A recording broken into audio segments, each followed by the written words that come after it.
Did you know your business can honor God while transforming lives around the world?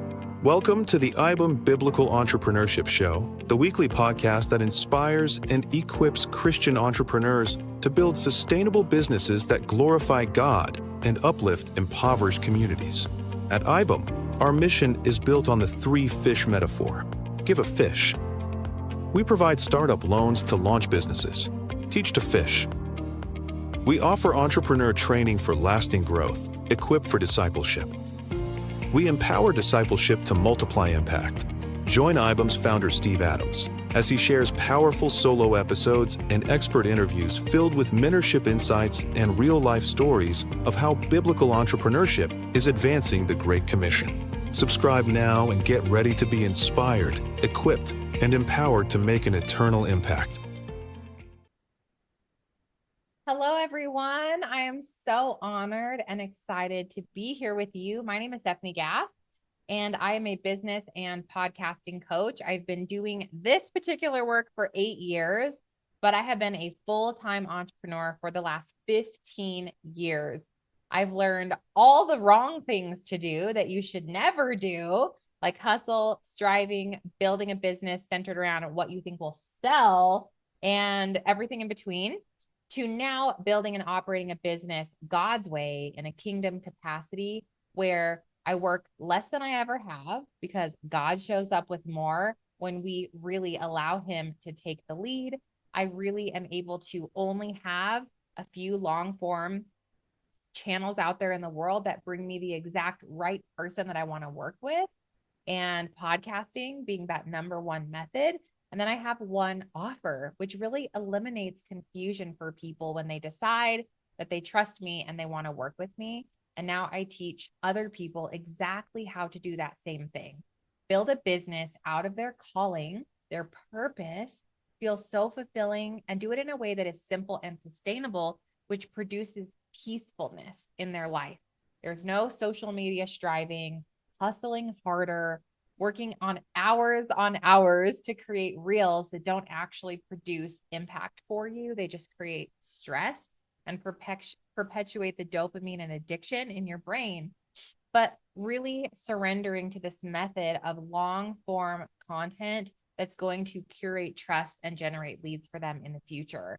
So that is what I do. I also am a top 20 podcast host, and I'm just so honored and excited to teach you guys a little bit more about that today. So we're going to be talking about what it means to operate as a kingdom CEO, not just an entrepreneur or a business owner. We're going to unpack how to surrender, speak, and steward, the three key S's today we're going to go through, and how to do all of that God's way, because all of this stuff really super matters. Okay. The world says hustle harder, but God says, rest in me, right? The world says, do more, create more, but God says, actually do less, but do it for the glory of God, which means do it better, okay? The world says, you're not enough, you're an imposter, you don't have anything to offer, but God says, you are uniquely and wonderfully made, and there are books that are written about you in heaven. And so we have this stark contrast between what the world describes a business owner and entrepreneur as, and what God decrees and declares that a kingdom business owner and leader should look like. And I want, and I know that each and every one of you has the capacity to shift your mindset and your heart, because you have the Holy Spirit within you, from the worldly way of thinking to this God-honoring way of thinking and operating in your business. So let's take some notes. I hope you guys are ready to dig in. I want to bring up Matthew 11:28 through 30. Come to me, all you who are weary. My yoke is easy and my burden is light.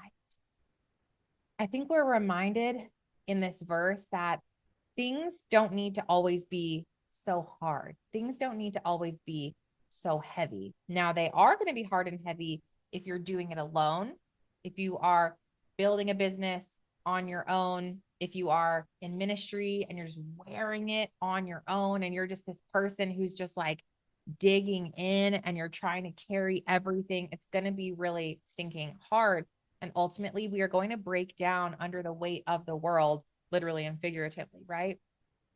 But when we come to him, we come to Jesus Christ and we partner in ministry or business or marketplace or whatever it is that you do. And we say, God, I can't do all of this, but I can do it with you. All of a sudden, the burden becomes light because we aren't carrying it anymore. The Lord is carrying it for us and he's walking beside us, bearing the weight. And all we need to do, Isaiah 30:21, is walk in it. This is the way, walk in it. Because God is right there beside us as our partner, as our confidant. One of the things that I teach on often is the business meeting with God. This is not what today's training is about, but just pro tip for you. We don't have to just come to God about certain pockets of our life, but we can sit with God and have a business meeting or a ministry meeting or a relationship meeting or whatever it is with the Lord at any time. And we should, because God is not just someone who's there in times of need, but he's also we know that the Holy Spirit's also our counselor, right? Our friend, our mentor, our brother. It's every single thing that we need him to be. And so bringing this to the Lord and remembering that it will help your burden to be light when you are in that active posture of partnership. Okay, let's get into the actual content that I want to train you guys on today, beginning with the first S, which is surrender. Surrender. So, newsflash, you are not the CEO. Even though we like to carry that title, I know many of you in business or even in ministry, right? We carry these big fancy titles sometimes. So, we are not the CEO though. God is. God is the CEO. I want you to imagine, you're at work and there's this beautiful building and there's this big corner office. And in there sits the big man, sits the Lord. And before you make any business decision, hiring decision, huge decision about congregation or whatever that might look like, you have to walk up the stairs and prepare to knock on the door and say, "Excuse me, sir, but I have a proposal for you. I'd like to go over this whole thing with you right now," right? I think this is going to work. I think this is going to work. What do you think? And then you stop and you pause and you listen. And that CEO is going to give you that feedback and he's going to say yes or no. And he's going to maybe help you clarify some of the things maybe you missed, some oversight. And that is the CEO.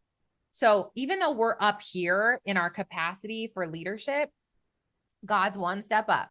And so we have to remember to go to that CEO of our life with every major decision point. And this is kind of what I touched on a minute ago about this business meeting with God, but it's sitting down with him and it's presenting the plan and it's praying over it and it's journaling and then it's getting quiet and still so that you can seek his word before you actually make these decisions. So, Lord, what would you have me do? That's a key question you can jot down. Lord, what would you have me do? Right? Surrender is truly this commitment to the Lord, whatever you do. Proverbs 16:3. Commit to the Lord whatever you do, and he will establish your plans. Not I will establish my plans. Not you will establish your plans. He will establish our plan. Okay. And then John 15:5, apart from me, you can do nothing. Woo! You can do nothing. Okay, I'm going to remember that, right? Because I want to do something. I want to do many things. I want to go big for God's kingdom. I want to reach people and impact people. And I want to create real change and real trajectory while I'm here on this planet for this very short amount of time. And it's finite. And I don't even know how long that will be. And so if I want to go big for the glory of God, I don't want to do nothing. I want to do everything that the Lord has called me to do. And that's where surrender comes in. Do not be the leader of your own life, but give that to him. Okay, the next thing I want to bring up is our second S, and it is speak. Speak. So you are called to leadership in some capacity. You're a business owner, you're an impact change maker, you're in ministry, and we all use our voice in some capacity to teach, to lead, to inspire, whatever it is you do. You are a speaker.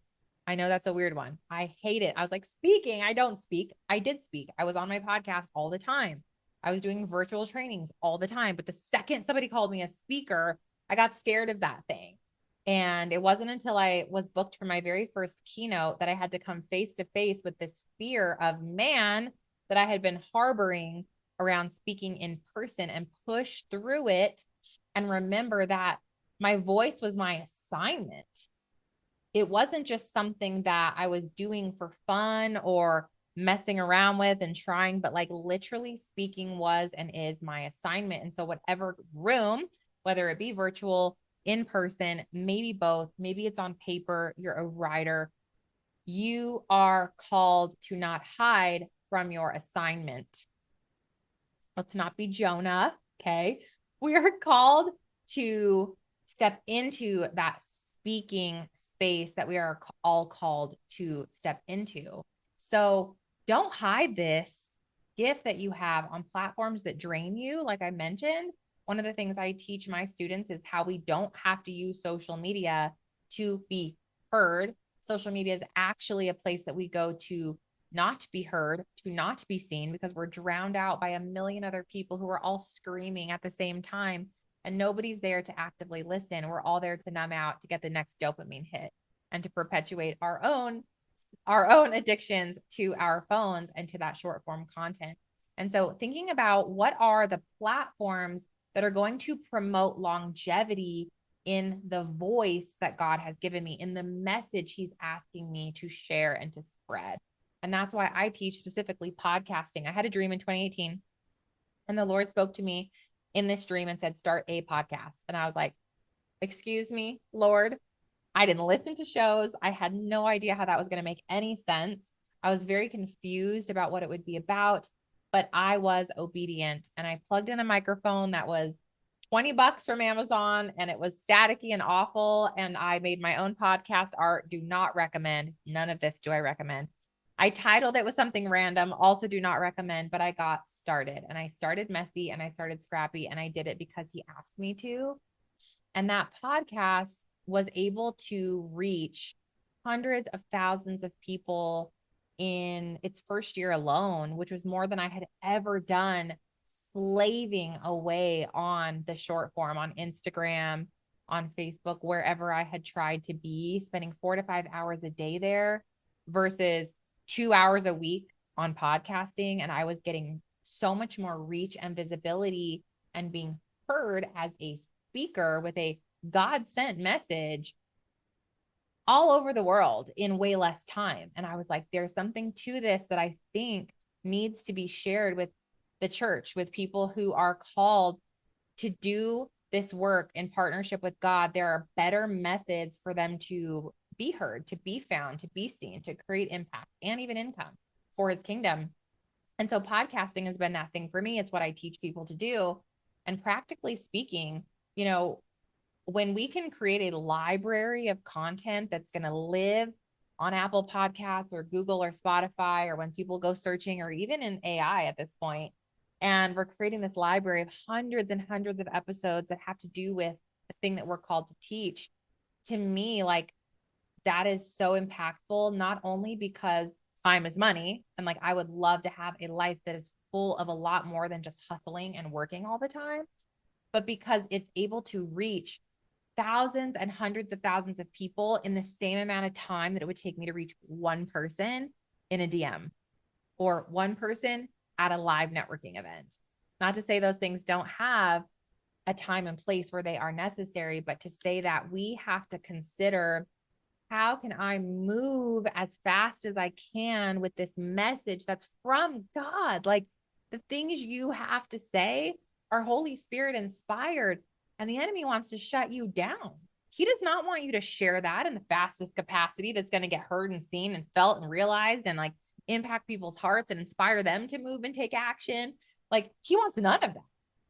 And so it's a lot about shutting you down and having you believe that you shouldn't speak, that there's someone better than you, bigger than you, you're not equipped, you're not qualified, or the fear of man will come up, or what will they think, or a judgmental mentality.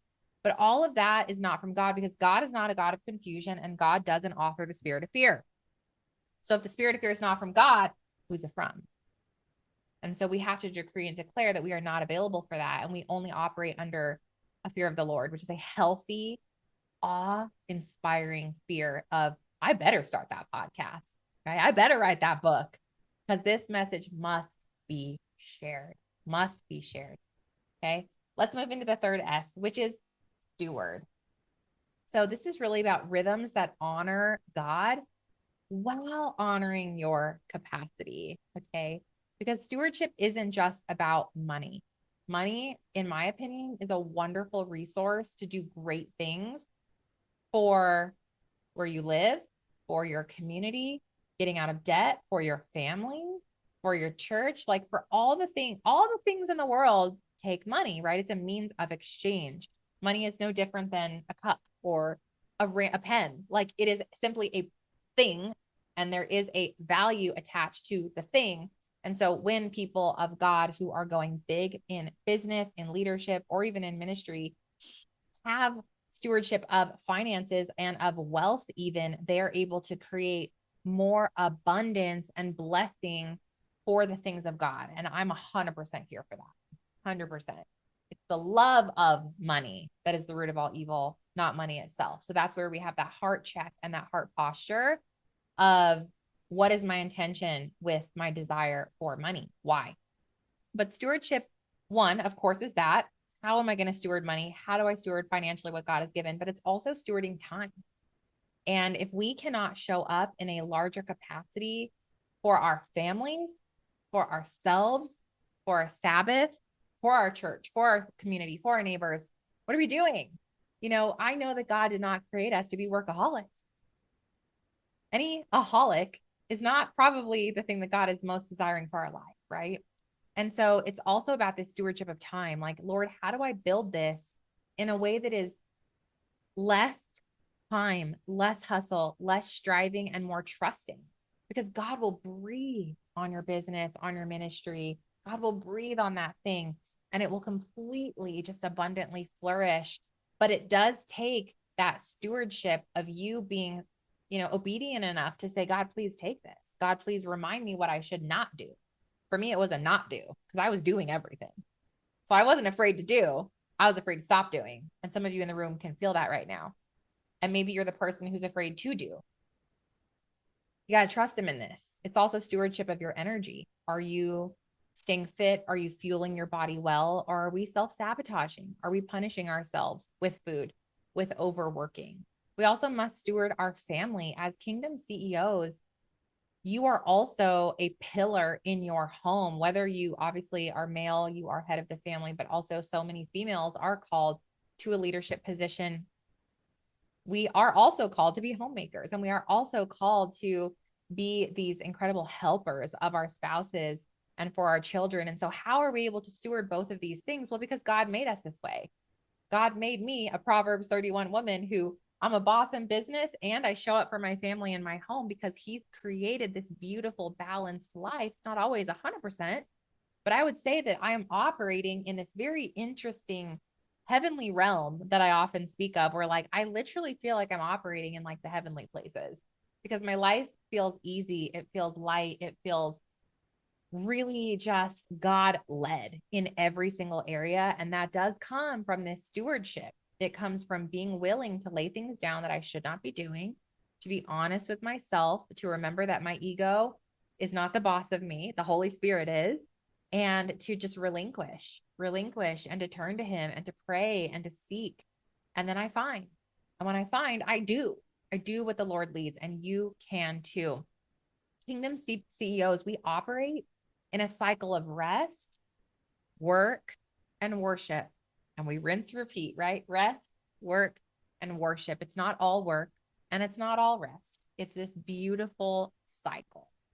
And the last thing I want to say on stewardship is that boundaries matter. Boundaries really matter. Taking time, whether you want to call it a Sabbath, whether it's just a little break from all the things you're doing, family dinners without technology, intentional rest, like a walk each day or 30 minutes to open the scriptures, restoring yourself, maybe a few times a year. It's a fast from food, etc. These boundaries are going to help you renew your mind and stay really yoked with the one that can create huge trajectory in your business or your ministry. And then the last practical rhythm I want to bring up here is to plan. We have to plan our week around God first, then our family, then business, and protect that gray space so that God can move. I don't know how many of you hear God in the shower or you hear God when you're driving. It's because we finally had a second of quiet. We put the phone down. We put the phone away. We got rid of the distraction and we just kind of sat in it for a second.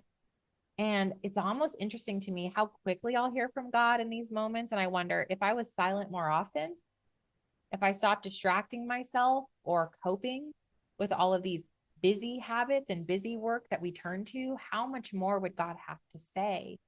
Or actually, how much more would we be willing to listen? So that's what I have for you guys today. Some key takeaways for your notes. 1, surrender daily.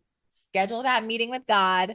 2, speak boldly. Start using your voice to teach, to serve. And podcasting is my favorite way that I think you can get your voice heard and seen quickly and in less time. And 3, steward wisely. Set these rhythms of rest and boundaries so your business stays sustainable. A kingdom CEO, it's not about striving, it's about surrendering, not hiding, but speaking out, and not burning out, but really, truly stewarding well. So that's it, friend. If you want to come and hang out with me for a little bit longer, I actually have a free gift for you guys. If you head to stephaniegath.com/bootcamp and use the code Kingdom Impact, all one word, Kingdom Impact, you will get a free pass into my boot camp where I teach you my method of growing a God-honoring business using podcasting and the one core offer method. I also teach a lot in there about strategy like sales psychology, sales, connection, trust building with your audience, but all in a way that is serving God wisely with your time, with your intentions, and with your heart. So that's the gift I have for you guys. I hope to see you over there. Thank you so much for listening and learning with me today. May God bless you, keep you safe, and shine his light upon you, and be gracious to you always. I'll see you later. Bye. Thank you for listening to the International Business as Mission podcast, a space where we explore how to build businesses rooted in biblical principles that create global impact. But we're not just here to talk. We're taking action to spread entrepreneurship to poverty-stricken communities around the world. Our mission is to be the catalyst that empowers people to build sustainable livelihoods and break the cycle of poverty. We follow the 3 fish principle. 1, give a fish, providing startup loans to empower entrepreneurs. 2, teach to fish, offering entrepreneurial training for sustainable business practices. And 3, equip for disciple making, building a community that supports spiritual growth alongside business success. This is life-changing work, but we can't do it alone. We need passionate impact partners like you to join us on this mission by becoming a donor. Your generous gift will directly fund the establishment of new businesses that provide dignified work and hope. Just imagine your donation could help a single mother in rural Africa start a small farming venture that allows her to feed her children and send them to school, or a young man in Southeast Asia to launch a small business. Breaking the chains of generational poverty. This is the power of entrepreneurship as a force for good. Will you join us in unleashing it? Go to ibum.org now to start impacting lives through the transformative power of business as mission. Together we can create a world of flourishing.